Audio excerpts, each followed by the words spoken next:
I have these friends, Dan and Sheila. They're podcast hosts. Welcome to Profiling Criminal Minds. I'm Dan. And I'm Dr. Redmond. And, we said we were going to do 2 a week because we would just be talking about the differences between the versions of the show. And then, boom, episode 3, they hit us with an entirely new episode. Yep. Man, I got to stop trying to make plans, man. I'm bad at it. Yeah. Oh. Well, no, and I mean, and the plans made sense. Yeah. At the time. Yeah, that's true.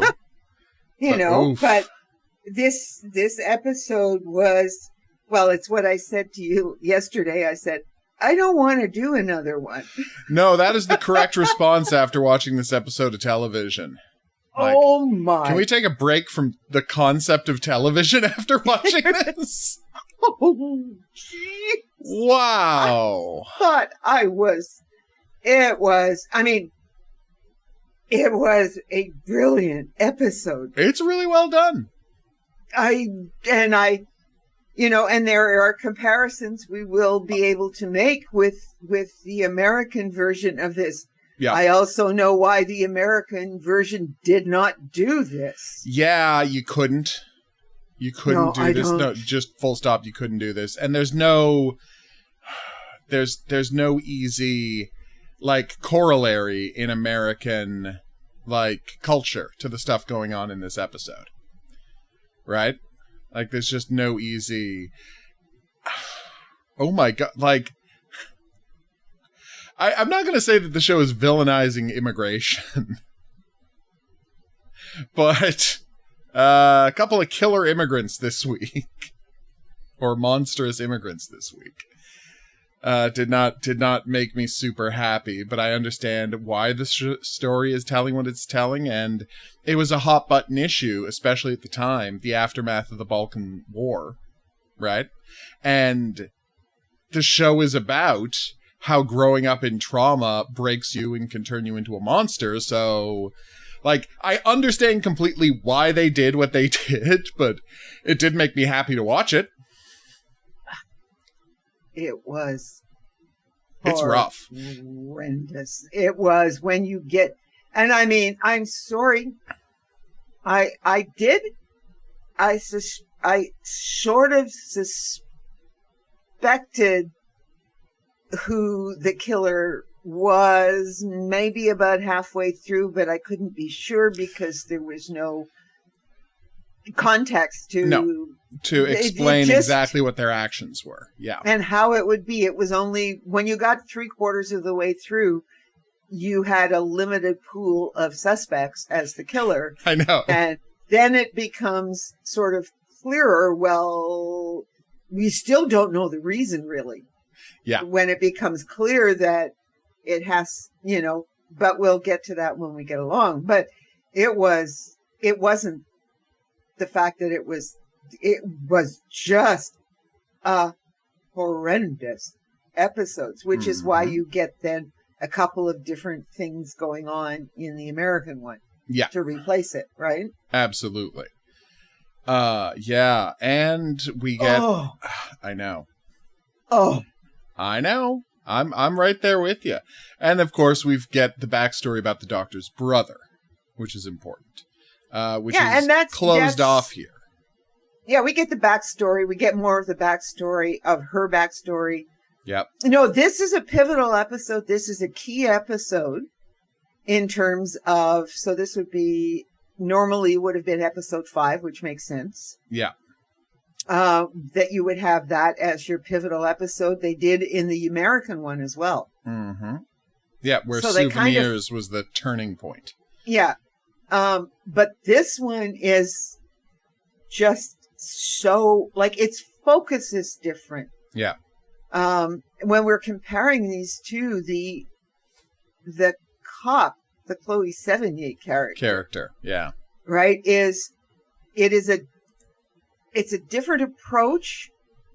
They're trying to do, I think what you would say is they're approaching the problem quite differently. Mm-hmm. And what their message is quite different. We've already talked about that. in terms of dealing with trauma. Yeah. So it is, but this episode full of creepy villains. Yeah. Monsters. But, and in terms of yes, okay, we've only got sort of two villains. Yeah. I mean, well, no, we have a villain and a victim, because most people won't be able to see this anyway. I know. Right. And, and so right away we're introduced to the first victim. Yeah. And that would be the only thing I would say, didn't you figure this? You should have figured some of this out earlier. Yeah. It took them a lot longer than I would have thought. But everybody else is just white and Danish. Yeah.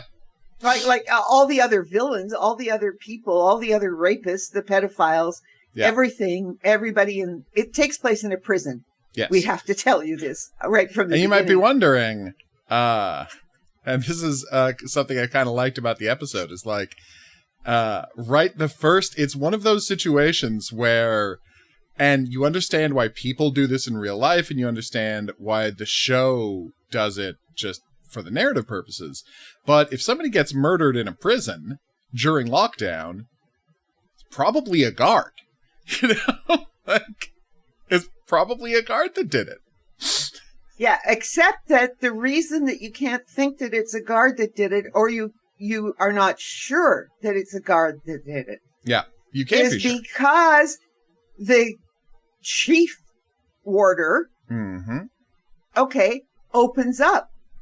Yeah. Some of them get out at night. Yes. Opens up their cells. No, absolutely. They find that out eventually. No, they find that out eventually. Yeah, no. But my point is, right, just like, it's just funny. It's one of those situations where, like, your first instinct, it really is you should just trust your first instinct type of situation. Well, yes, it is. But their first spoiler alert, instinct, it is a guard. It turns out it is a guard. But I can see why. Oh, yeah. I just think it's fun. That it's like the whole show is about making you doubt your instincts, right? Like, logically, if somebody got killed during lockdown, a guard did it. And the whole rest of the show is about, are you really sure about that, though? Like, what can you trust? And how corrupt is this system? And everything is, all of this stuff is crumbling. And they have, and this is the thing. I often talk about how I have never been more wrong in my review of an episode of television than when I criticized the prison episode of Criminal Minds. Right? I'm like, how on earth can we live in a world where there's just no prison guards?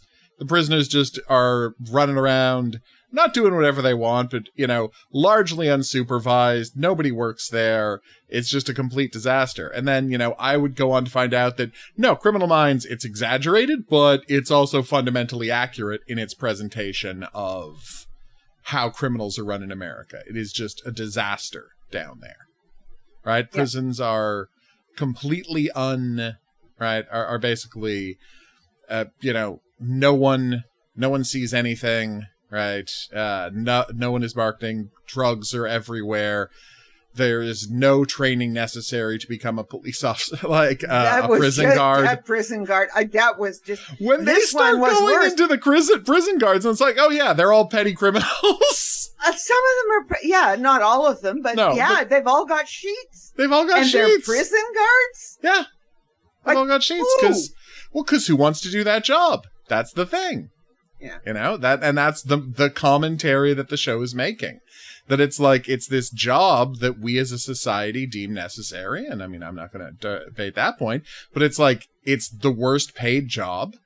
There's no training, right? There's no resources. We want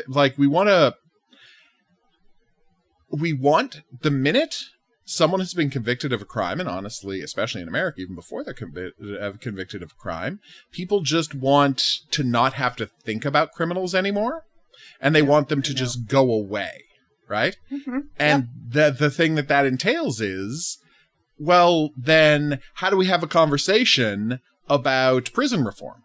how do we have a conversation, right, about the resources in prison? How do we have a conversation about supporting them by getting officers training and resources? And the answer is you don't. You just pretend none of it is happening. I mean, again, watch Mayor of Kingstown. You know? Yeah, watch. Oh my God, Mayor of Kingstown. A show that's entirely about this. Oh my God. Mayor of Kingstown, I can only take so much of. Well, yeah, because it is so hard to watch. Oh, and absolutely. This one is even worse. This one is worse. This one is worse to watch. So, all right. So I will. Television is brutal. Television and the stuff they show, you couldn't see. Not in American television. There is not.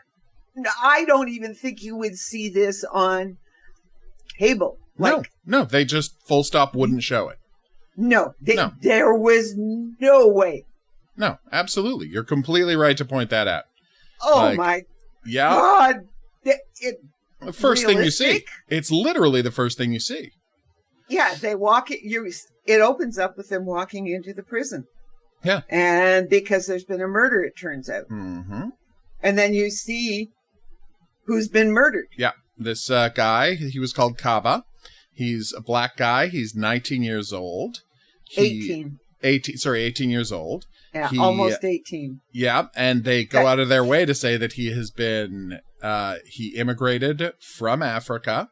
He has been in and out of the system since he got there. And essentially, he was in the foster system and juvenile police system until he was 18, and then they threw him in actual prison.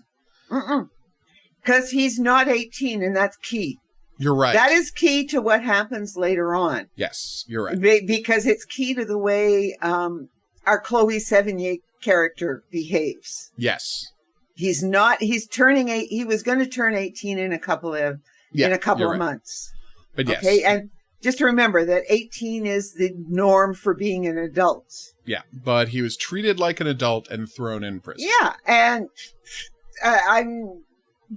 anyway, how he got there. But anyway, he's dead, and he's been bent over some kind of exercise equipment. Yeah. Yeah, the exercise equipment where, anyway, never mind. It doesn't matter. He's been bent over it. He has been. Yep. His hands and feet are bound. Not only bound, but he's been tortured through his hands and his feet, and they're kind of destroyed. No other marks on his body except where he's been hit across the head to kill him. With a single strike and object rape, really, massively, some kind of object brutally, rape. Object raped. Yes. So, yeah. That's the what first you thing. That's the first at. Thing we see in the episode. Oh my God, this show. At least they didn't take the camera behind. I know. Well, no, there are limits to even what the bleakest show on television is willing to do. No, except that we do see it. Oh yeah, pictures and such. No. We see it later with the other guy that gets hung. Oh, yeah, but again, you're not showing someone's ravaged anus on television. Yeah, yes, you did. No, you were saying there he's not bent over. You're just seeing the back of a man and blood streaming down his legs. Yeah, I'm sorry we have to discuss this, everybody. Oh, jeez. But she did misinform you about what you actually saw on television, so I wanted to clear that up. On that side. Well, yeah, okay, but you're looking at it from behind. Yes, you are, but it's not the same thing, and you're okay, no, correct. It's not. No, there is limits to what they will show on television, is what I'm saying. But it is deeply upsetting to see, and then the third guy that gets killed the same way, you just see quickly. Yeah, they just show you a flash. And we'll talk about that one when we get there. Because that one is a bit of it's a bit of a stretch. But anyway, so obviously their first question is... Well, we'll talk about why it's a bit of a stretch. Obviously the first question is who had access. And so they want to... they want to interview the various people. This guy also had semen in him, and so they're going to get that tested, and they want to know who that is.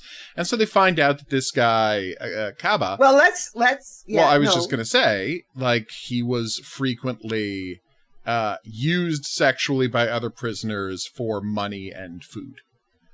Right? Well, this is the question, because the first thing, well, I mean, let's kind of do it chronologically, because the first thing that happens is, is that the head warden, Yeah. or the guard, right, who's basically in charge, says no, they're all locked up all the time. Yeah. So they have to kind of figure out, and they know she gets mad at him. Yeah. Because they have to have, some of these prisoners have to have been let out because somebody had to do this, or it's a guard. Yeah. That was, and so you don't want that to be a possibility, but that's the only other action. And then of course they find out. Yeah. But the important part is they go into the guy's background. That's my point. They go into Kaba's background. They're like, well, who had a motive? Who would do this? And they find out that he's been essentially selling himself for protection, money, food, things like that inside the prison. And for help getting his high school diploma. Yes, and this is where we get into the point that he was being tutored by a guy who was a teacher who molested his students. And that's why that guy's in jail. Yes. And we spend a lot of time with this guy.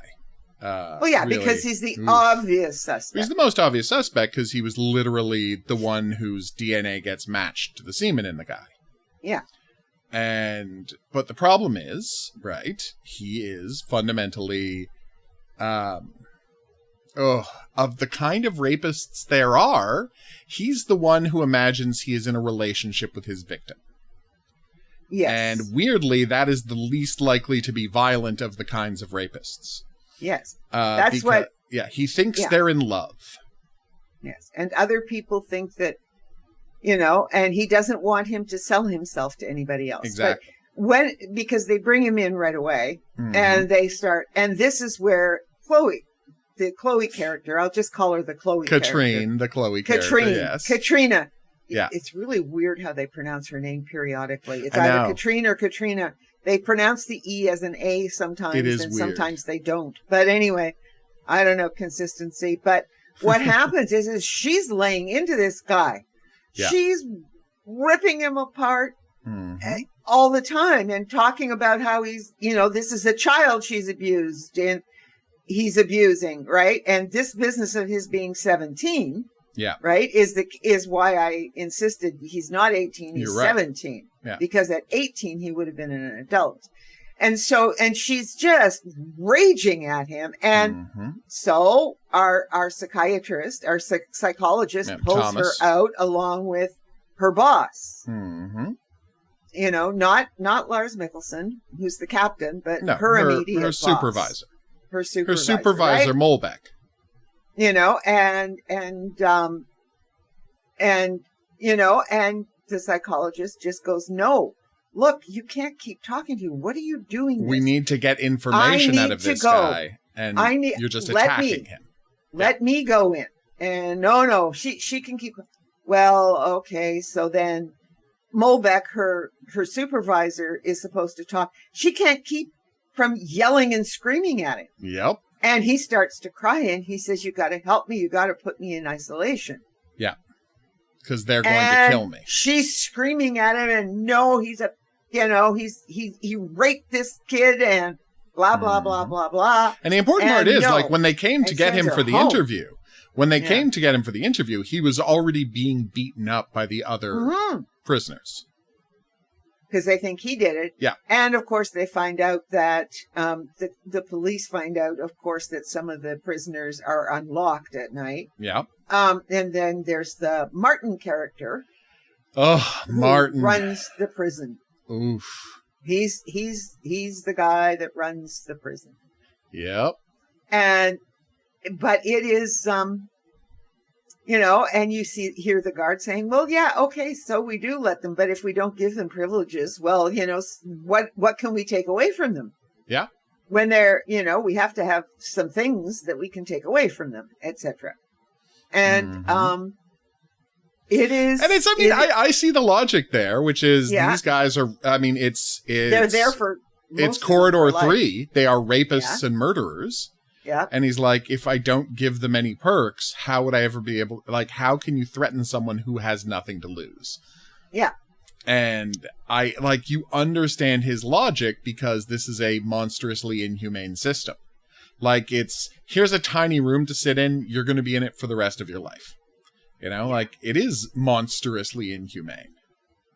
It well, and the way it is, right? The way it is created, it's like this huge industrial. It's almost, it almost feels worse than the American prisons that we have seen on TV. I mean, in some ways, yeah, because it's even more claustrophobic. Like, yeah, it's more narrower. It's just, and they're all single. Like, nobody has a companion in their room. Like, it's not 2 to a room, for example.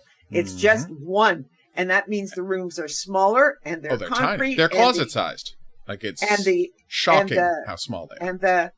And the walkways basically only hold 1 person. Yep. Like, you can only go single file. It's, it is definitely set up to keep these guys in check. And completely. it is you're looking at this. So of course what happens is that they get called, and she gets called on the on the carpet, of course, understandably, because she has been. And then the next morning they end up going, and this guy is dead. Yeah, as we said, he has been hanged from some pipes by his hands and in murdered the exact same way that Kaba was murdered. And but you missed one thing, which is the callous, like the callous way her boss, Magnus, the Lars Mikkelsen character, comes up to her and just says, "Look," because he saw her, he knows she freaked out with the child molester, and he's like, it's been 15 years. No, I don't. You see, I see that differently. I mean, really? You say, he says it's been 15 years. What he says to her is, okay, because he knows why she's doing this. Yeah, and of it's course. because her stepfather was not found guilty. Yeah. And was never punished for sexually abusing her. Yeah. And he says to her, if you don't come to terms with this, it will kill you. Yeah. This is the basic message of this entire hour and a half of television. That if you don't come to terms with this hate you have, if you don't get over this, it's been 15 years. Oh, I agree. But his statement is, but my point is, my point related to that is, he's not saying get some therapy. He's saying it's been 15 years.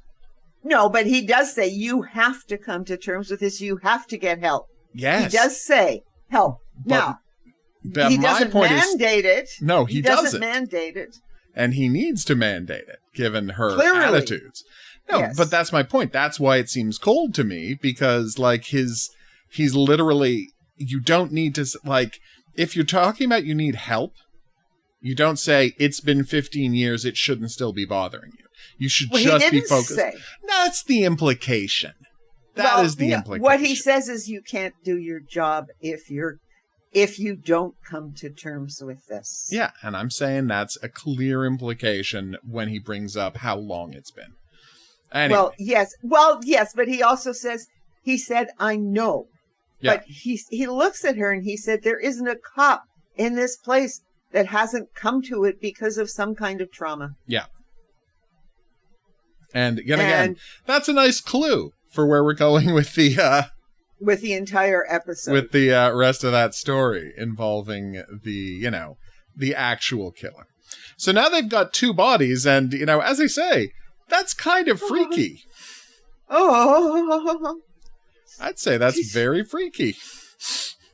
That you've now got 2 bodies, right? Within the first 15 minutes. Yeah, and it's like it's half an hour. It's half an hour before we get the second body. But the important part is, right, because it's right before the end of the first half of it, because remember, it was originally in 2 episodes. Yeah.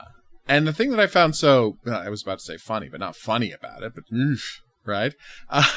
When I was watching it, the thing that really got me was, like, the characters were the correct amount of disbelieving, that it's like, seriously, how can you get away with just keeping killing people in a prison? Yeah. How can there be no footage of this? And we actually find out how there can be no footage of this in a bit. Although I will say they should have been more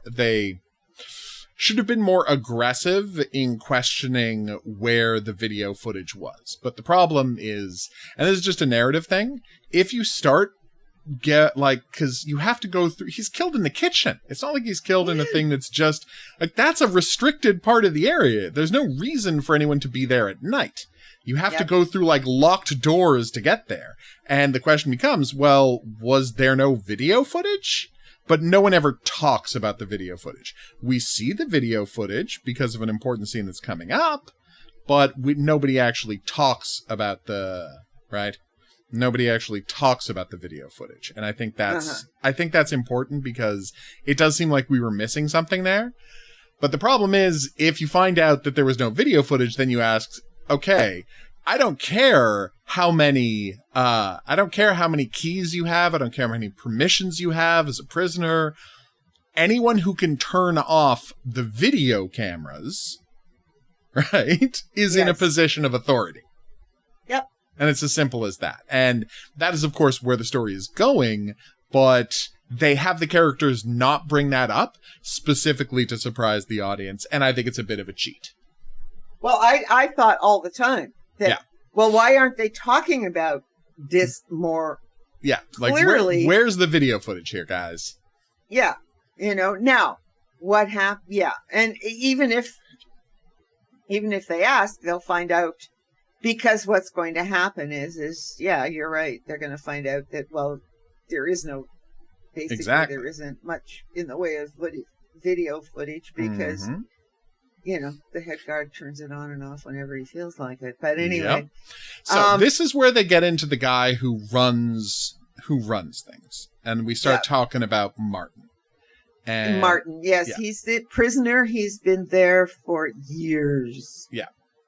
He has been there for years, and he knows everybody, and he knows everything. He murdered prostitutes, right? Yeah. Like, he has killed sex workers in the past. That's not what he calls them. And he is going to be getting out soon. He has managed to convince people that he has been rehabilitated. Particularly the psychologist. Therapist. Yeah, the psychologist who works there. Mm-hmm. And he's going to be getting out. He's changed, etc.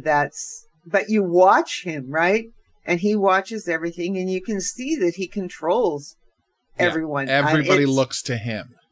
And the one thing is that we don't know exactly how he does that controlling. We find out as we're going along that, yes, they have a right to be afraid of this man. Yeah. And they told the line, and nothing as he says. Nothing happens without him knowing about it. Nothing happens without his permission. Yeah. And the weird part is, that's among the prisoners, of course. And so he's in this weird position where he kind of has to imply or make people think that he's responsible for these, that he okayed or was in some way responsible for these murders, even though he wasn't, because if he admits that he wasn't, he loses face or cred. So he's like walking an interesting tightrope. Yeah, I mean, he knows what's going on. He does know what's going on. Yeah, he does. But he can't admit that he's not responsible for it. Yes. Because that would put him into trouble. So he is in a devil's bargain, as it were. Like, there's no good way for him to help them without blowing up his reputation. And he's so close to getting out of jail that he can't risk doing that. And so, I mean, it is fascinating to watch, for sure. Oh yeah. And it is at this very early point now we're getting where he mentions to our psychologist, Yep. that our forensic psychologist, that he knew his brother. Yeah, that Thomas's brother For was a in couple of jail years. with him for a couple of years. Yeah. Yeah, and so he uses that to try and get inside Thomas's head, which, Yeah. sensible thing to do. It's a sensible thing to do. And the funny thing is that Katrina consistently resists using her forensic psychologist. Mm-hmm. She's the one that brought him in, and she doesn't want to let him talk to the pedophile. She just wants to scream and rage at him, which is an indication of just how bad it was for her. shape she really is in, because it's during this point that Martin also says, so your stepfather got away. Yeah. And that's, like, so she doesn't sorry want, for and you, the weird part dear. is, like, she doesn't want anybody to humanize these people. Right? Yeah, she doesn't know. And Thomas can't stop from doing that, because we get that great scene when Martin's father comes in, right? Yeah. And we find out that Martin, who murdered these women, right, how he was monstrously abused by his father.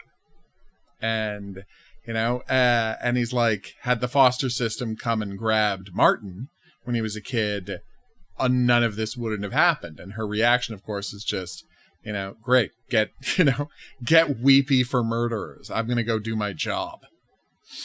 She has no interest. No, she's just, you don't have to understand, and then we get another conversation she's waiting. So Martin finally does get permission to talk to Martin. He says, because I think I can Thomas gets a chance to talk to Martin. To Martin, right? And she ends up talking to the psychologist, social worker. Mm-hmm.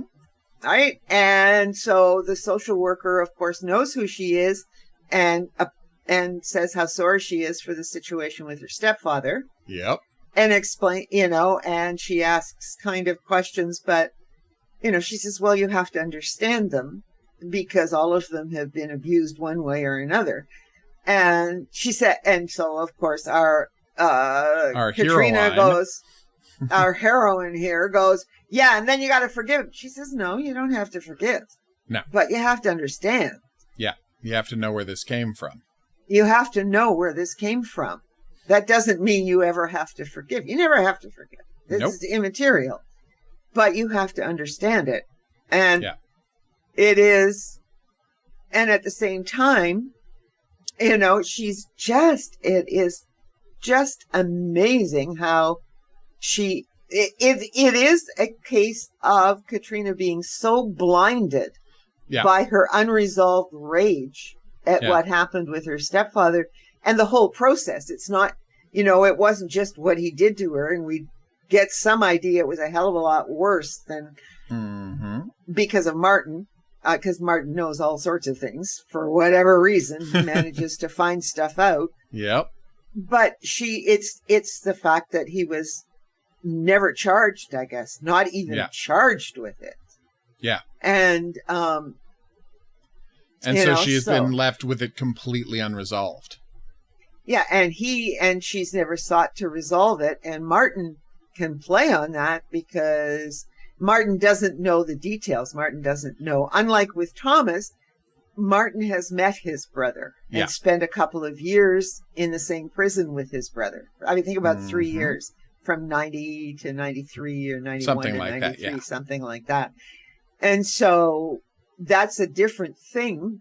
And Thomas uses it. And so he goes in and says, well, okay, we can make a deal. Because Martin had already indicated he would like to talk to him sometime. Oh, yeah. And so they could talk about his brother. They could talk about this, that, or the other thing.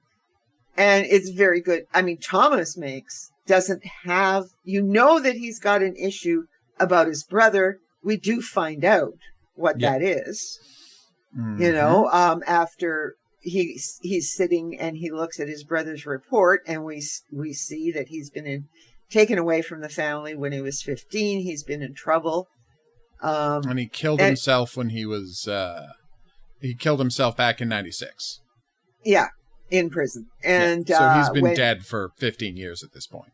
Yeah. And so, but then again, he was taken away. Now, was because his parents could cope, because Thomas, and this is where this is going to go, unlike all of the stuff in the U.S., Thomas was 5 years younger. Thomas was only 10 years old when his brother was taken away. Yeah. And so we still got the same question. What the hell was that family like? Yep. And I would assume Thomas has those questions. But I would assume it'll deal with that in the next couple of few episodes. Yeah, that we've got. We've got 3 more episodes, so 6 more of the regular timed, right? Because they made these movies. But it is, so you're getting all of these bits and pieces are coming, but they're coming out, to my way of thinking, a lot more organically. Yeah. Now, when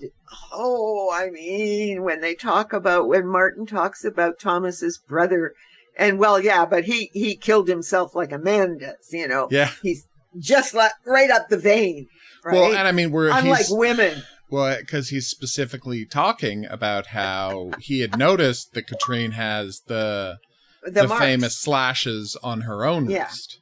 Yeah.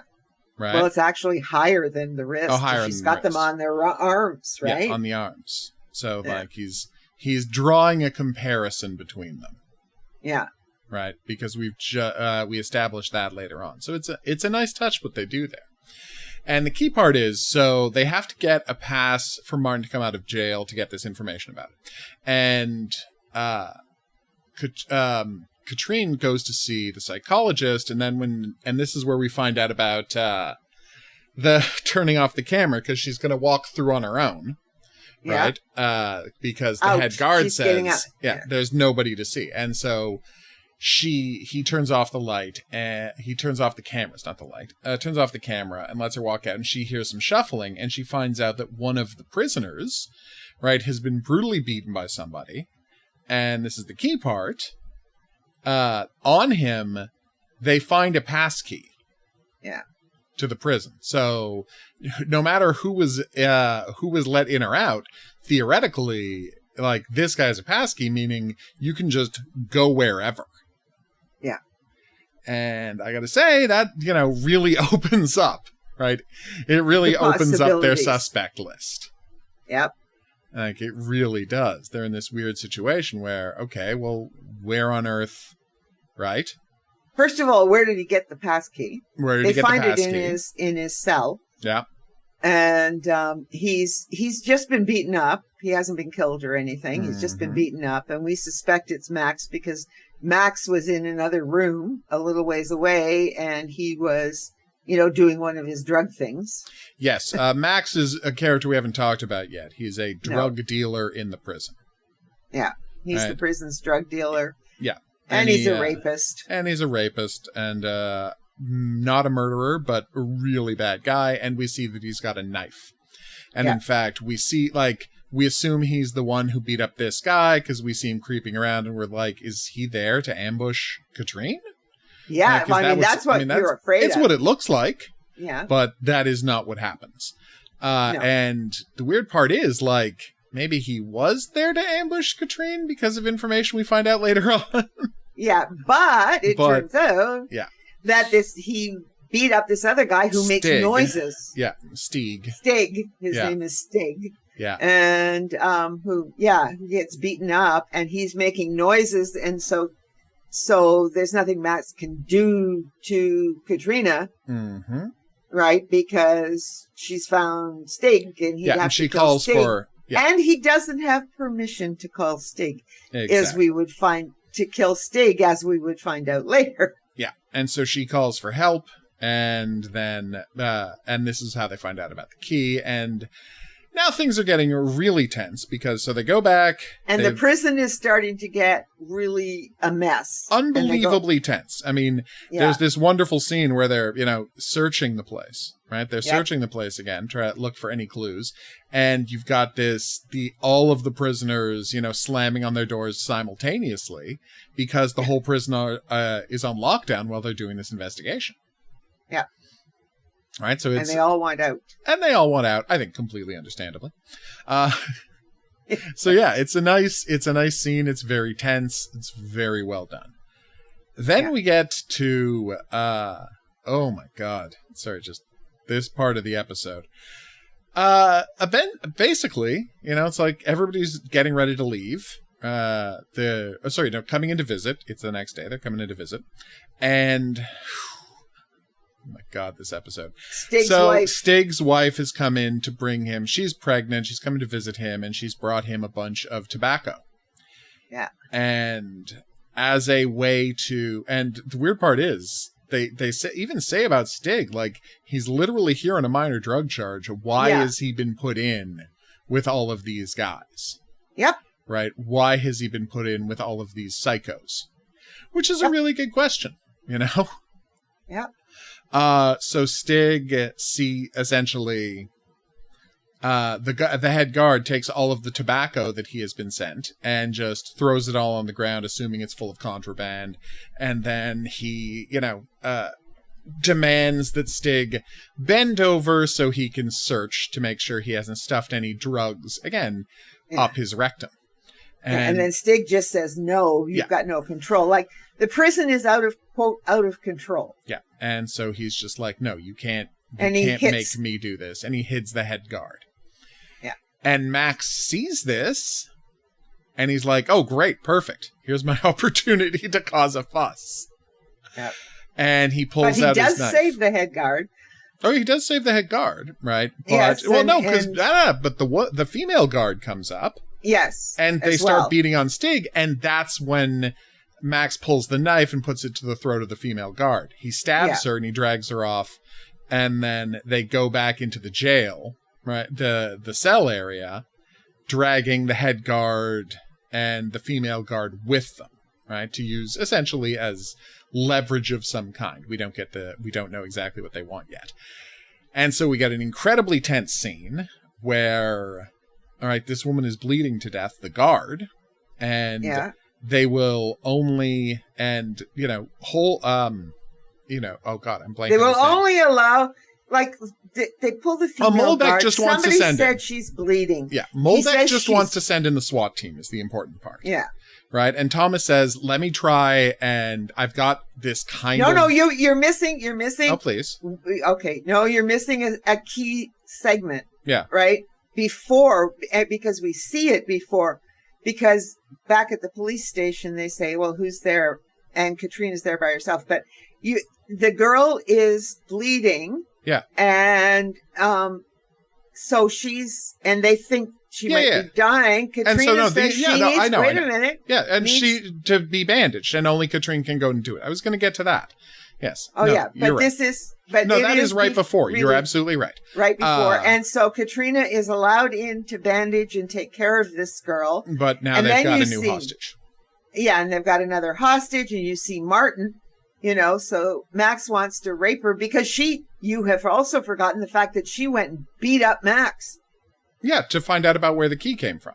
Yeah, she just beats him up in his room. She viciously beats him up in his room. Yeah, and she gets a tongue lashing from her supervisor. He's not happy at all. Yeah. You cannot go into his room by yourself. Mm-hmm. And that has happened before. And, she says, well, he's not complaining because he doesn't want to admit that he got beaten up by a girl. Yeah, of course. Right?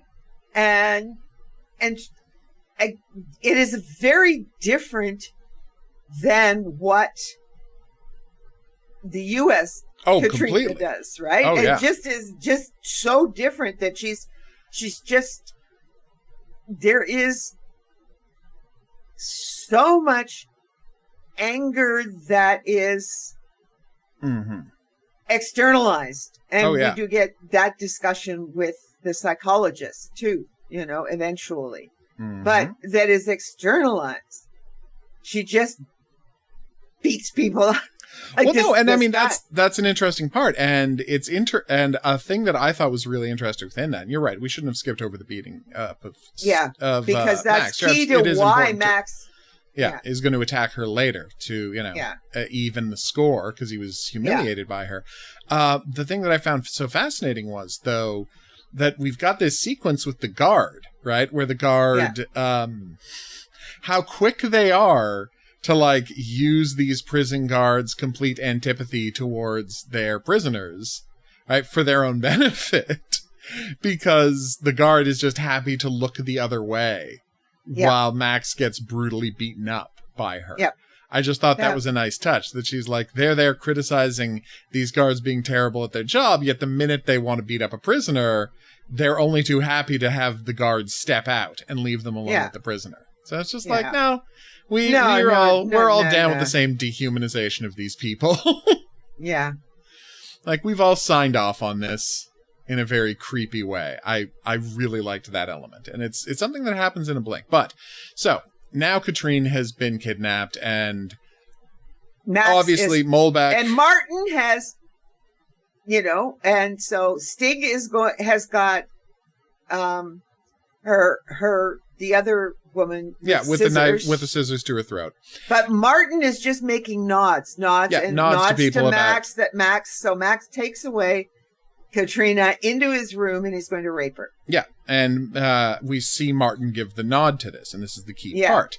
And so then we get a wonderful sequence where Thomas comes in, because again, Molbeck wants to call in the SWAT team, and Thomas is like, I've talked to Martin, I can talk this down.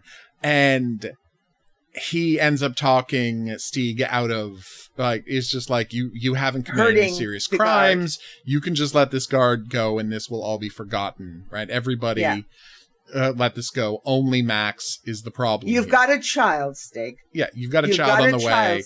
This is your chance, right? This is your chance to take it back. And then the key part, and what I love is that you see Martin being like, okay, well, it's time to do, like, my plan. I'm not in control of the situation anymore because, Thomas has talked him out of it. I'm losing my leverage. So now, before the cops get here, it's time for me to do the second part of my plan, which was to brutally beat up Max, rescuing Katrina. Yeah. And that's what he had set up, right? That is what he had set up, we assume, he had planned in the first place. Yep. Right? By having sicking Max on her the previous day. His plan was always to have him attack her and then rescue her so as to essentially finalize people being willing to let him out. Let him out because he's done a good thing. Exactly. And it's like, it's very, it's a good plan. Not going to say it's not a good plan. No, it's a good plan, and Thomas doesn't buy it. No, Thomas doesn't buy it because... Doesn't buy it. He is 100% certain, this guy. 100% certain that this guy has just managed to deceive, right? Everybody. Deceive all of the psychologists who have seen him, right? He is very good. He is very smart. He is a pure psychopath, and he has managed to manipulate people into thinking that he's reformed, but really... Like, he loves controlling people and he loves violence. He loves controlling people and he loves hurting people. Thomas manages to persuade the psychologist that she cannot allow Martin out. Yeah. So she's going to arrange that he stays in. Mm-hmm. So that's settled, we think. Right? Yes. And then you go back to the police station and they start talking, and Thomas finally we're like 3/4 of the way through this, finally says, maybe we're looking at this the wrong way because they said that Kaba, well, he's the victim. Katrina keeps screaming, he's the victim. No, just a minute, he was a child soldier. And maybe they just believed him when he used to brag about how he, and she said, the child soldiers, they kill, they maim, they rape. They murder. Yeah. Yes. They're turned into horrible agents of chaos by monstrous people and just told to run Yes. wild and do horrible things to your enemies. And with the hope being that the psychology of it, right? Yes. will And we be have been additionally traumatizing. And it's taken the cops too long, and mostly Katrina, because she is the one she's in charge, and she doesn't want to hear this. Kaba is this victim. No. And I mean, Herning, she feels bad about because she didn't protect him, but then again, she doesn't feel bad about it, right? And, and you're looking at all of this, and I'm keep going. This is probably why they didn't see it. And Thomas isn't going to say anything until he's particularly sure. But there have been hints because he's been selling himself. And even Herning, the guy who was the pedophile teacher. Yeah. Right. Was sort of saying that he wanted Kaba to stop servicing other people. Yeah, because again, he had in his head, enough money. But more importantly, in his head, that they have a relationship. Yeah, he says they have a relationship, but he says, I have more than enough money that I can protect and take care of you, right? Of him. So he doesn't and that's what Thomas was. I mean, if Katrina had just let Thomas talk to Herning, things would have been settled a hell of a lot faster. Completely differently. But no, she was so angry at, having to spend time with and consider the thoughts or feelings of a pedophile that she was just not going to allow that to happen. Mm-hmm. Which I get it, Yeah, no, you understand it, except that, of course, then there is all of these people who have died, and we haven't got yet. There's more people to die. One more person does die, yes, because Max is brutalized. Yeah, no, only one more person dies. Oh yeah, only Max died. is brutalized, and so he's taken out to the hospital. And then the next morning he is found brutally murdered in the hospital the exact same way as the other victims. And the question becomes, and so they're like, okay, well, it's definitely not a prisoner then. They're finally locked in. Okay, I guess it's definitely not a prisoner. We're finally willing to accept that. But they're put in this weird position where, and this is like, I think the show just wants to get away with it, and they want us to just accept it and move on. But it's like, how? How is there no, like... How is there no video footage of this? Yeah, how is there no video footage in the hospital? You can turn off the security cameras in the prison. And again, we have to assume she did turn off the security cameras in the prison, right? And that's what happened. But the hospital? Oh, no, you're right. There are 2 more murders. I'm an idiot. But yes. How did she not get seen in the hospital? I don't think I'm crazy for needing to have that question answered. That's no, but they go through it so quickly. Yeah, and they want to zip past it. So Thomas takes Martin out. Yeah. Because Martin says he will tell him everything, because at one point Martin is talking.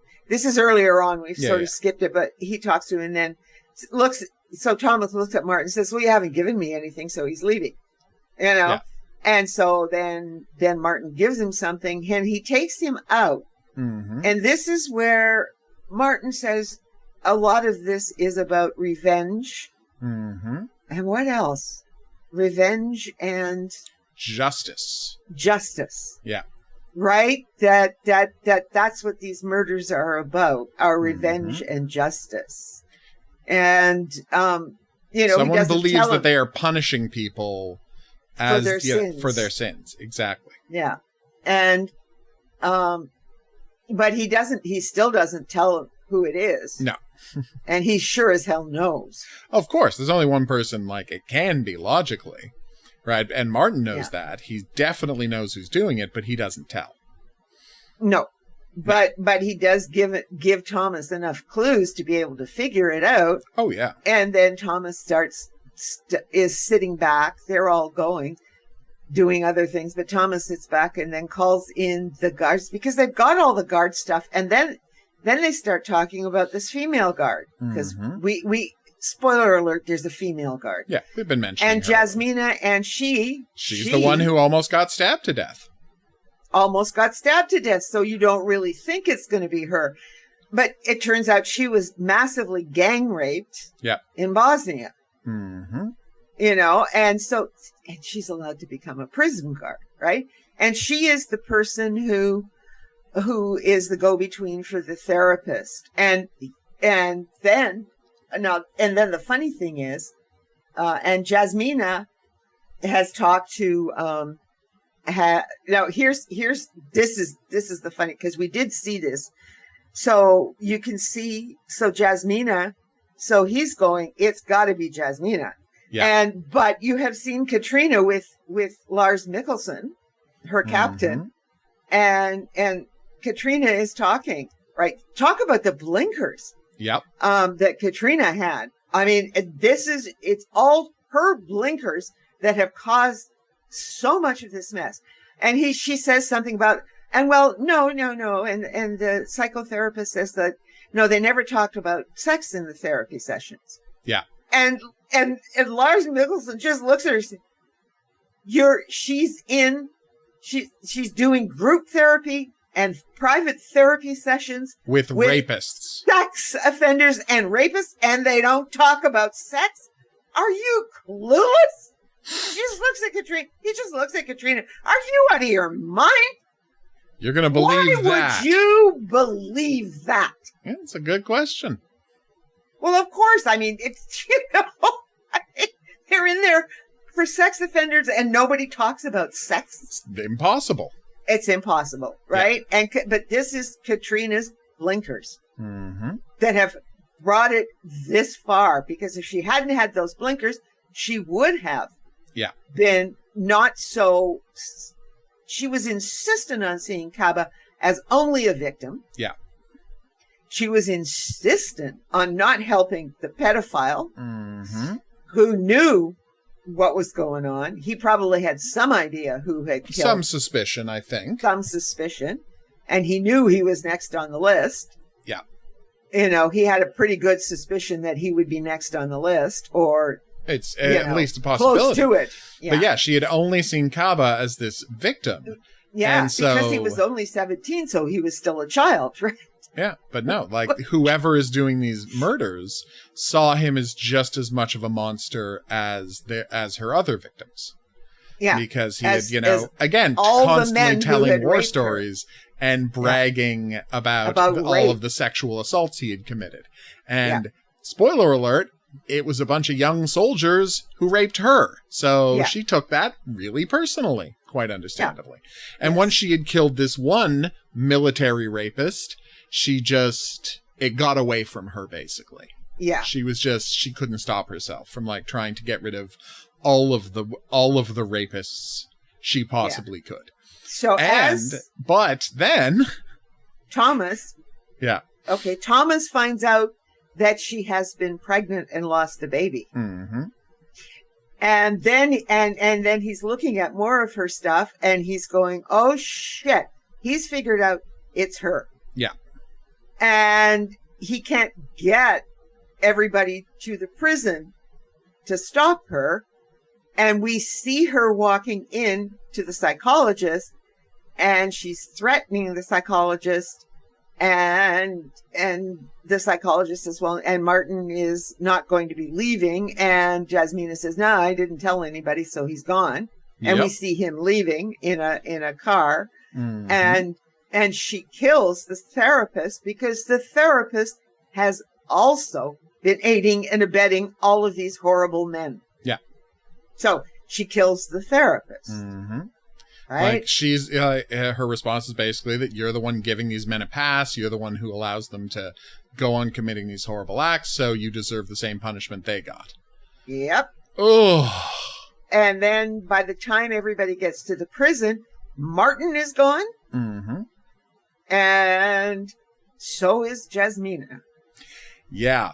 And then we get, it's Helena, not Jasmina. It's Helena. I don't know why eerily silent, but okay. No, Jasmina is the guard. No, it's Helena. It's the female guard. Not no. Jasmina, Helena. With a J. Anyway, the point is, it's just, you got the name wrong. It's not a problem. Let's continue. We're talking about the female guard, everybody. The killer, yes. The Helena. killer. But anyway, so we follow Martin back to his house, right? And of course, Thomas correctly intuits that, like, she wouldn't have let him, like, seen to it that he got out if she wasn't going to kill him next. And so everybody is rushing to Martin's house. And, oh my God. We see Martin walking around his house. Yeah, Martin walking around his house. There completely empty for 20 years. And it's just, and there's this very weird and meaningful shot we get a bunch of him looking at a locked cabinet. Mm-hmm. And I'm like, so I have to assume that's the closet he was locked in when he was a child? Potentially, yeah. Yeah, like, because they say closet in the translation, but I guess they could mean armoire. Yeah. Is what I figured was happening there, but it's like, that was my interpretation. I don't know if you felt it the same way. Yeah, it's not like we find out that there's something in there mysterious in there or anything. He just keeps giving it these meaningful looks. And I'm like, okay, so that must be the place where he was locked up when he was a kid, right? Yeah. Oh, his father terrorized him. Oh, yeah. You'd have to watch it it was a horrible, horrible story. Oh, yeah. No, it was a nightmare. So. Yeah, that is, as Thomas says, and that's how you make a serial killer. Yeah, exactly. So he goes and he finds some money that was hidden in a desk in the basement, and he grabs the money, and he goes to leave, and he gets clonked on the head by Helena, who has arrived to murder him. But before she can, tragically, Katrine gets there to save the day. Yes. And so she chases Helena around the house, and Helena is going to get the drop on her, but Martin manages to get Helena's club away from her and knocks her down and viciously beats her. Oh, no, he doesn't kill her. She's being taken out of an ambulance at the end. He just brutally beats her with it. She is not killed at the end. It's hard to see, but guys are taking a stretcher in at the end, and it's but I thought it was I thought it was fully covered. But anyway, no, they're taking it in at the end. You know, now I'm going to check. Maybe it was fully covered. I could be remembering this wrong. But the point is, he kills her or he doesn't. Yeah, it doesn't matter. He beats her up. He beats her with the baton. The same baton she used to murder everybody. Which, by the way, there's a pretty good clue as to who the killer is. Are they using a police baton to do the crimes? Mm-hmm. But of course, they didn't know it was a baton because they didn't get any particulate matter off of the wounds or anything like that you'd see in an episode of... that you'd seen in an episode of our beloved CSIs. They don't track down the particulate matter to reveal who the killer was. But anyway, and then he tries to get Katrine to shoot him. Yes. Which, yikes. And Martin has already told her when she's going in, because he doesn't have a gun, of course, because he's not a police officer. He tells her, he said, you cannot let him get to you. He's going to try and manipulate him. Don't believe anything he says. Yeah. Because they don't know that Helena is in there. Mm-hmm. Right? And so, and he does. He pushes her. And you could just see it, right? She's holding everything that she's got inside her. She's holding. Yeah. And she says, no, you don't win. You lost the first time your father put you in that closet. I know. And she handcuffs him, and they call the cops, and that's how it ends, with Thomas and Katrina going off to have a meal, I guess. Yeah. It's time for supper or lunch or whatever it is. We don't know what time of day it is. I mean, sorry, it's all set in Denmark, so the sky is perpetually gray. This is a world where there are no shadows. I can't stress this enough. There are no shadows in the show because it is just completely gray all the time. almost raining all the time. Yeah. And it takes place like it's a fast paced. I mean, this is why nobody has a chance to really think except maybe Thomas. Yeah. Because it just takes place over like 3 days. Over a couple of days, yeah. 2.5, 3 days. No, he's the only one who's able to like take a step back and consider the situation. Yeah, because there's just one murder after another. There's a prison riot. There's, and there's I'm still assaults. There's I'm not sure that they're looking for contraband in the tobacco necessarily. I thought the guard was looking for a payoff. Oh no, I just assumed he was looking for to allow the wife to see the husband. No, because then he would have given it to her. No, I think he assumed they were smuggling things in, but I mean, I think he was just doing, petty. Being petty. He was just being petty. Well, I think he was fundamentally, petty. all he was doing was just trying to punish the guy because he needed someone to punish because he has been so thoroughly, humiliated over and over again by being proven to be the worst at being a prison guard. Yeah. Like, he's terrible at his job and his prison is a joke, and now that's been exposed, so he's been publicly humiliated. And so I think he's just, it's all just rolling downhill, right? Yeah. And so he's just taking it out on the next guy down on the totem pole, which is the people he's got power over. Yeah. The one subplot we didn't mention because it's going to pay off later, but is not like important to what we've seen so far, is that the reporter that Katrine has had a one-night stand with has come back and tried to get her to go out on a date with him. Yes. And he pesters her throughout both episodes. And she keeps trying to... she keeps trying to, get out of it. Right?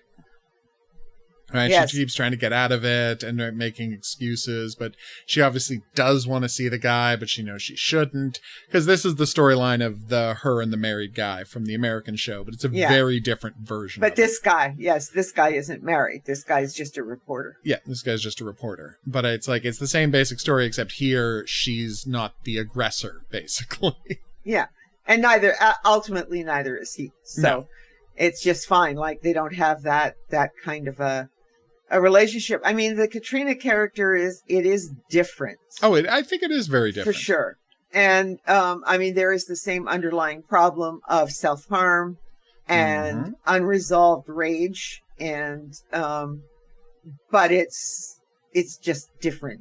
It is. It's an interesting thing. Yeah. It was that particular subplot. Yeah. It'll, I'm sure it's gonna come up later.